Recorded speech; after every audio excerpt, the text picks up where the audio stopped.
ദൈവത്തിൻ്റെ തിരുനാമത്തിന് മഹത്വം ഉണ്ടാകട്ടെ. കർത്താവിൽ പ്രിയ സഹോദരങ്ങളെ, വേർഡ് ടു വേൾഡ് ടെലിവിഷൻ്റെ ആഭിമുഖ്യത്തിൽ നടത്തപ്പെടുന്ന ബൈബിൾ ക്രൗൺ പ്രതിദിന പ്രശ്നോത്തരിയിലേക്ക് നിങ്ങളെല്ലാവരെയും കർത്തൃനാമത്തിൽ സ്വാഗതം ചെയ്യുന്നു. നമ്മുടെ ഇന്നലത്തെ ചോദ്യം, യേശുക്രിസ്തുവിൻ്റെ ജീവിതകാലത്ത് ഗലീലക്കടൽ വേറെ ഏത് പേരിലാണ് അറിയപ്പെട്ടിരുന്നത്? ഉത്തരം, ഗന്നേസരത്ത് തടാകം. ലൂക്കോസിൻ്റെ സുവിശേഷം 5-ാം അധ്യായം 1-ാം വാക്യത്തിൽ അത് കാണുവാൻ കഴിയും. ഇന്നലത്തെ വിജയി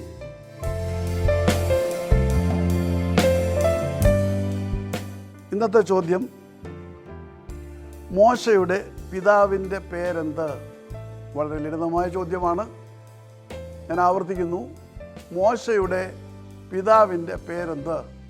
ഉത്തരം വേഗം അറിയിക്കുക, സമ്മാനം നേടുക. ദൈവം നമ്മെ അനുഗ്രഹിക്കട്ടെ. താഴെ കൊടുത്തിരിക്കുന്ന വാട്സാപ്പ് നമ്പറിൽ നിങ്ങളുടെ ഉത്തരങ്ങൾ അയയ്ക്കുക.